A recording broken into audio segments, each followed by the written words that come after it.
So hello dear student, तो बहुत बहुत स्वागत करता हूँ आपके अपनी यूट्यूब चैनल स्पेशल फ्रेंड्स। आज की वीडियो में देखेंगे व्हीटस्टोन सेतु और इसके बारे में हम आज बिल्कुल ही आसान तरीके से समझने वाले हैं। और यह हमारा मोस्ट इंपॉर्टेंट है बोर्ड एग्जाम के लिए। तो यह हमारे क्लास 12th वाले विद्यार्थियों के लिए है और यह जो कि बोर्ड एग्जाम में 5 से 6 नंबर का क्वेश्चन जो कि ये पूछा जाता है। तो ये बोर्ड एग्जाम में हमेशा पूछा जाता है, तो इसे हम बिल्कुल ही ईजिली यहाँ पे समझने वाले हैं, वो भी डायग्राम के साथ इसको बिल्कुल ईजी समझेंगे। और आपको मैं ये भी बताऊंगा कि कैसे बोर्ड एग्जाम में पूछेगा और कैसे आपको इसको लिखना है। तो देखिए, मैंने पूरे इसमें विशेष डिटेल तरीके से इसको आपको मैं समझाने का प्रयास करूँगा ताकि आप आसानी से इसको लिख सकें बोर्ड एग्जाम में। तो चलिए समझ लेते हैं, इसको डीपली समझेंगे और बेसिक कॉन्सेप्ट है जो इसमें उसी को हम यहाँ पे समझने वाले हैं। तो चलिए देरी न करते हुए करते हैं वीडियो को स्टार्ट विदाउट बकवास। तो चलिए समझ लेते हैं कि व्हीटस्टोन सेतु होता क्या है। तो चलिए इसमें हम समझ लेते हैं। देखिए, मैंने आपके लिए यहाँ पे कुछ अलग से इसकी जानकारी है जो कि लिख करके यहाँ पे रखी हुई है। पहले इसको हम चलिए पढ़ लेते हैं, उसके बाद मैं आपको यहाँ पे समझा देता हूँ। देखिए क्या इसमें बोला गया है कि व्हीटस्टोन सेतु एक विशेष विद्युत परिपथ है। क्या है? एक विशेष विद्युत परिपथ है, मतलब ये विद्युत परिपथ है, इलेक्ट्रिक फील्ड वाला है। ठीक है, तो अब देखिए इसकी क्या बात क्या है हमारा कि जिसकी सहायता से किसी अज्ञात प्रतिरोध को ज्ञात किया जाता है। तो देखिए इसका मतलब क्या है कि इसके द्वारा हम क्या कर सकते हैं, तो किसी भी अज्ञात प्रतिरोध को ज्ञात कर सकते हैं। मतलब कि कोई हमको प्रतिरोध ज्ञात नहीं है कि कितने ओम का है, तो उससे हम ज्ञात कर सकते हैं कि वो हमारा प्रतिरोध कितने ओम का है। तो अब देखिए क्या बोला गया है कि इसका आविष्कार रहेगा। ठीक है, इसका आविष्कार इंग्लैंड के प्रोफेसर C.F. व्हीटस्टोन ने किया था। ठीक है, इसका आविष्कार किसने किया? C.F. व्हीटस्टोन ने किया था। इसलिए उनके नाम पर ही इस परिपथ का नाम व्हीटस्टोन सेतु जो कि रखा गया।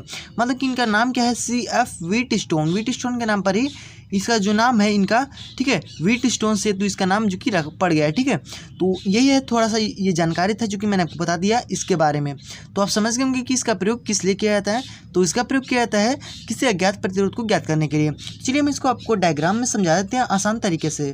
तो देखिए इसमें मैंने क्या किया है कि यहाँ पे मैंने एक परिपथ को बनाया हुआ है। तो जो हमारी हरी लाइन गई हुई है यह हमारी एक परिपथ है। ठीक है, और यह हमारा जो रेड वाला जो है हमारा यह मतलब कि प्रतिरोध है इसका, और ये भी प्रतिरोध है। और जो हमारे ब्लू पेन से है, ठीक है, यह हमारा एक जो कि अज्ञात प्रतिरोध है। ठीक है, जिसको हम यश से प्रदर्शित करते हैं। आप हमेशा याद रखिएगा, अज्ञात प्रतिरोध को किससे प्रदर्शित करते हैं, तो यह हमारे यश से प्रदर्शित करते हैं। ठीक है, अब देखिए अब क्या है कि हमारे इधर से जो कि, और देखिए हमारा प्लस पॉइंट है और ये हमारा निगेटिव पॉइंट है। ठीक है, तो देखिए हमेशा जब भी विद्युत धारा प्रवाहित करेंगे तो हमारा प्लस पॉइंट से जाता है और यहाँ पे होते हुए यहाँ पे माइनस पॉइंट में चला जाता है। तो इसमें क्या होता है कि देखिए यहाँ से हमारी धारा जो कि इस तरह से जाएगी। ठीक है, और यहाँ से अब देखिए बीच में क्या लगा हुआ है कि धारा मापी यंत्र लगा हुआ है। ठीक है, कि धारा किधर की ओर बह रही है वो हमारा ये माप करके बताता है। अब इसमें देखिए क्या है, यहाँ पे हमारे केवल कुंजी लगा हुआ है, मतलब कि स्विच लगा हुआ है बंद करने के, मतलब ऑन ऑफ करने के लिए। और यहाँ पे K2 मतलब दूसरा कुंजी लगा हुआ है इसको ऑन ऑफ करने के लिए। ठीक है, तो इसको हम यहाँ पे जैसे इस पे लगाएंगे वैसे हमारे इसमें धारा प्रवाहित होने लगेगा। तो चलिए इसको समझ लेते हैं। तो देखिए अब इसमें क्या गया है कि देखिए मैंने तो बता दिया कि इसकी रचना जो कि आप आसानी से लिख सकते हैं, मतलब कि बोर्ड एग्जाम में आए तो आप आसानी से इसको लिख सकते हैं रचना। ठीक है, इसमें क्या क्या लगाया गया है बस वही आपको इसमें रचना में लिखना है। तो सबसे इसमें ज़रूरी क्या होता है कि सिद्धांत। ठीक है, इसका सिद्धांत सबसे ज़्यादा ज़रूरी होता है। तो इसमें क्या होता है कि यहाँ से देखिए हम धारा प्रवाहित करते हैं, तो इसमें धारा क्या होता है, देखिए हमने यहाँ धारा I प्रवाहित किया है यहाँ से। ठीक है, और यहाँ से हमारे जा करके क्या हुआ है, 2 भागों में बट गया। मतलब A और C के बीच में क्या हुआ है कि I1 धारा हमारा इस साइड पे चला गया है एंड I2 जो हमारा धारा है वो इधर मतलब P के साइड पे चला गया है। तो यह जो कि 2 हमारी धारा यहाँ से निकल गई हैं और फिर यहाँ पे आकर फिर यहाँ पे मिलके फिर यहाँ पे वही धारा जो कि चला गया है। तो देखिए इसमें सिद्धांत क्या है, इसका सिद्धांत आप समझ जाएंगे तो इससे आसानी से जो कि मतलब कि बोर्ड एग्जाम में अगर सिद्धांत लिख देते हैं तो आपको इसमें फुल मार्क्स मिल जाएंगे। ठीक है, चलिए इसके हम सिद्धांत के बारे में समझ लेते हैं। तो चलिए समझ लेते हैं। तो देखिए क्या है कि देखिए इसमें हमारा जो ये हमारा Q है और ये हमारा P है। ठीक है, 2 हमारे यहाँ पे प्रतिरोध है और ये हमारे इधर 2 प्रतिरोध है। ठीक है, तो ये हमारा अज्ञात प्रतिरोध है और ये हमारे जितने भी 3 हैं वो हमारे ज्ञात प्रतिरोध हैं। ठीक है, तो देखिए इसमें क्या है कि यह हमारे इसके जो हमारे संलग्न जो है हमारे प्रतिरोध है, जो हमारा संलग्न प्रतिरोध का मतलब क्या है कि यह हमारा एक संलग्न मतलब कि ये दोनों एक से जुड़े हुए हैं। ठीक है, संलग्न, ये इसके सामने वाले ये है और इसके सामने वाले ये है। तो क्या है कि देखिए इसके जो संलग्न प्रतिरोध है या फिर इसको ले लीजिए या फिर इसको ले लीजिए, मतलब कि दोनों मतलब एक पॉइंट से जुड़े हों, ठीक है, उसी को हम संलग्न बोलते हैं। तो देखिए इसमें क्या है कि दो संलग्न भुजाओं के प्रतिरोधों का अनुपात जो होता है, मतलब ये जो हमारा प्रतिरोध है इसका अनुपात जो होगा वो हमारा शेष दो जो हमारे प्रतिरोध है उनकी भुजाओं के प्रतिरोध के अनुपात के बराबर होता है, ठीक है। बस यही इसका कॉन्सेप्ट है, मतलब सिद्धांत यही है और यही बस आपको समझना है यहाँ पे। तो चलिए इसको हम देख लेते हैं और इसको आसान तरीके से लिख लेते हैं इसके सिद्धांत को, ठीक है। उसके बाद मैं आपको आसान तरीके से इसको समझाता हूँ। चलिए देखते हैं। तो देखिए इसका सिद्धांत क्या है कि सिद्धांत में बोला गया है कि किन्हीं दो संलग्न भुजाओं के प्रतिरोधों का अनुपात, ठीक है। दो हमारे संलग्न भुजाएं थी, मतलब कि देखिए संलग्न भुजाएं मैं अभी आपको बता दिया है कि यह और यह, ठीक है, दो संलग्न भुजाओं के प्रतिरोधों का जो अनुपात है, जो उनका अनुपात होगा वह शेष दो संलग्न भुजाओं के प्रतिरोधों के अनुपात के बराबर होता है। अर्थात ये कहना क्या चाहता है उसको आप समझिए। तो देखिए क्या है, हमारा संलग्न भुजाएं हमारी कौन कौन सी हैं। तो देखिए जो हमारा Q है और यह हमारा R है, ठीक है।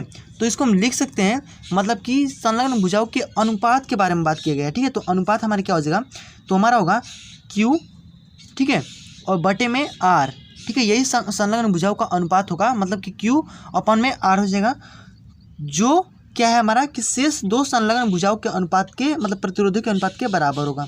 तो देखिए दो जो मतलब उसी के संलग्न, मतलब कि जो शेष दो हमारे संलग्न भुजाएं हैं ये वाला, ठीक है, P और S, यह दोनों के अनुपात के बराबर होगा, ठीक है, मतलब प्रतिरोधों के अनुपात के बराबर होता है। इसको हम लिख सकते हैं P अपॉन में S, ठीक है। बस यही इसका कॉन्सेप्ट है, बस इसी को आपको समझना है, ठीक है।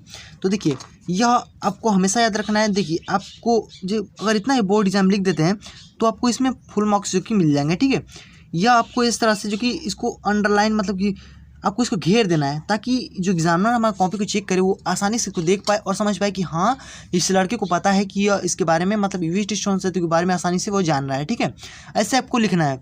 तो अब देखिए इतना कार्य करने के बाद अगर आपको इसमें और कुछ भी जानना है, मतलब कि, तो देखिए इसी को हम किरचॉफ के नियम के अनुसार भी यहाँ पे, मतलब व्हीटस्टोन सेतु को किरचॉफ के नियम के अनुसार भी यहाँ पे लगा सकते हैं, ठीक है। तो देखिए तब भी हमारा यही वाला आएगा। चलिए इसको भी एक बार समझ लेते हैं ताकि आपको कोई भी डाउट ना रह जाए व्हीटस्टोन सेतु में। चलिए उसको देख लेते हैं। तो देखिए इसमें हम इसमें उत्पत्ति करेंगे, ठीक है। क्या करते हैं, उत्पत्ति, ठीक है। अब देखिए इसमें हम उत्पत्ति आपको करके दिखाएंगे कि इसका उत्पत्ति जो कि मतलब कि किरचॉफ के नियमानुसार ये कैसे होगा, ठीक है। उसको भी आप समझ लीजिए ताकि आपको इसमें सब डाउट क्लियर हो जाए।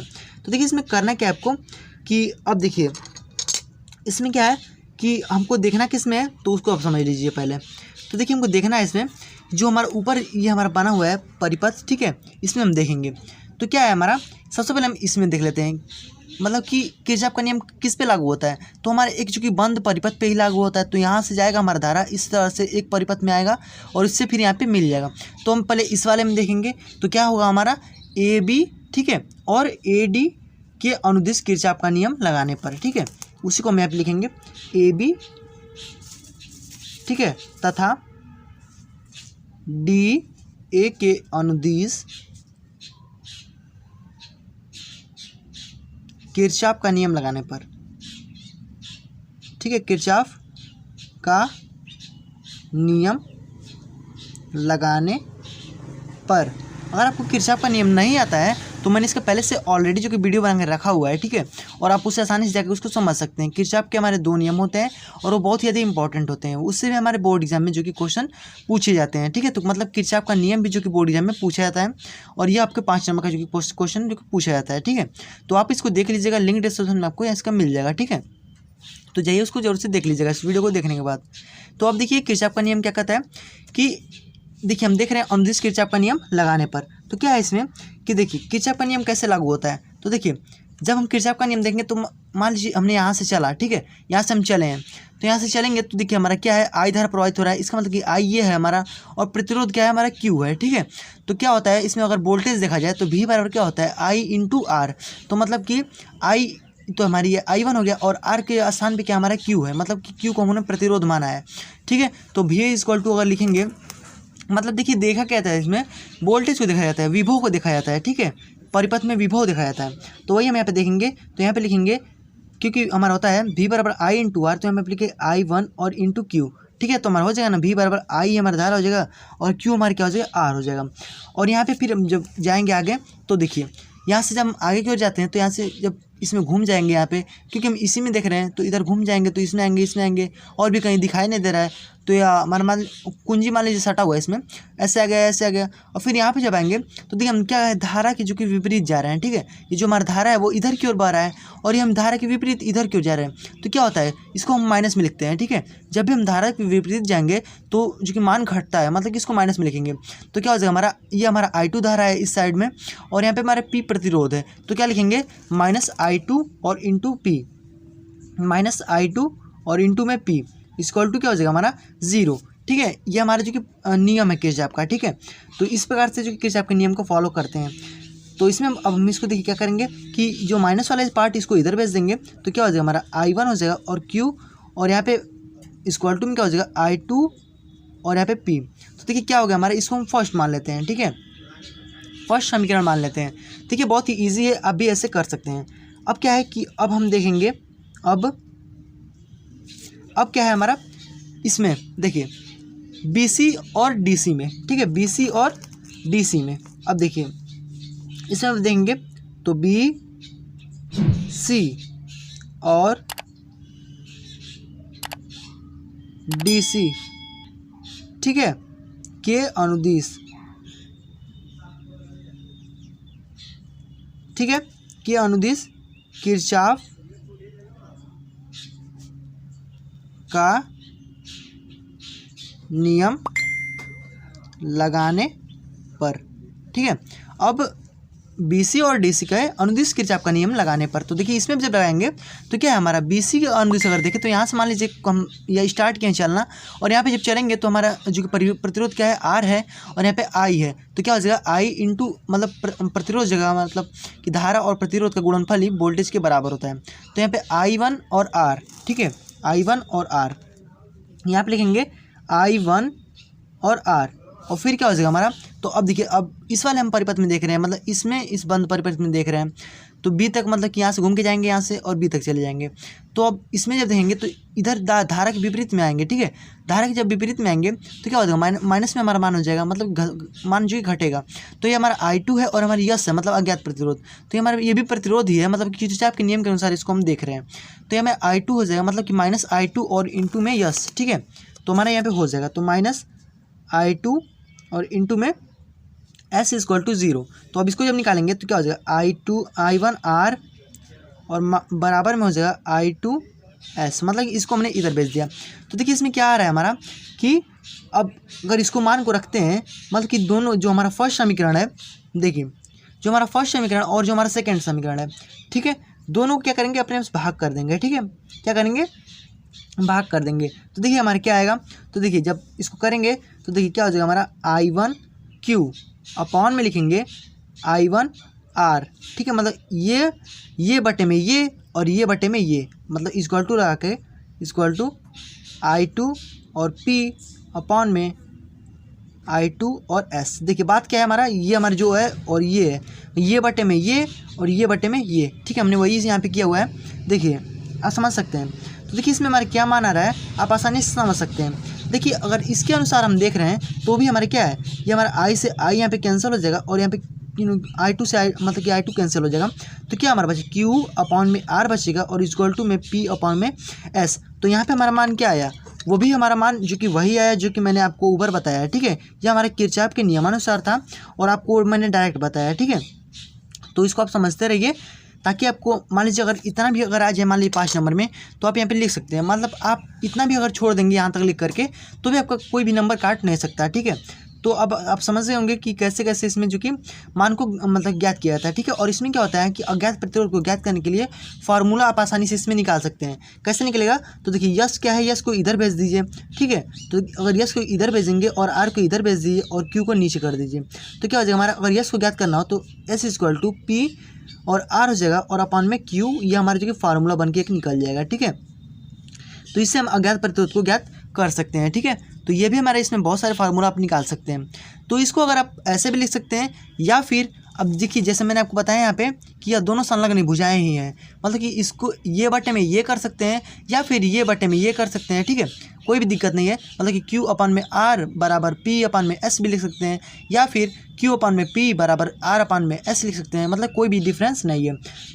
तो फ्रेंड्स आई होप कि आपको ये पूरा व्हीटस्टोन सेतु आसानी से समझ में आ गया होगा और आपको इसमें कोई भी डाउट नहीं है, ठीक है। तो अगर आपको हमारे वीडियो पसंद आए तो उसे लाइक कीजिएगा और अपने दोस्तों में शेयर जरूर से कर दीजिएगा ताकि सभी लोग इसको आसान तरीके से पढ़ सकें। तो फ्रेंड्स अगर आप हमारे चैनल पर नए हैं सब्सक्राइब कर लीजिएगा, साथ में नोटिफिकेशन बेल पर जरूर से क्लिक कर दीजिएगा क्योंकि हम आपके लिए ऐसे ही हेल्पफुल वीडियोस लाते रहते हैं। तो अब मिलते हैं इसके नेक्स्ट वीडियो में, तब तक के लिए गुड बाय, जय हिंद एंड वंदे मातरम।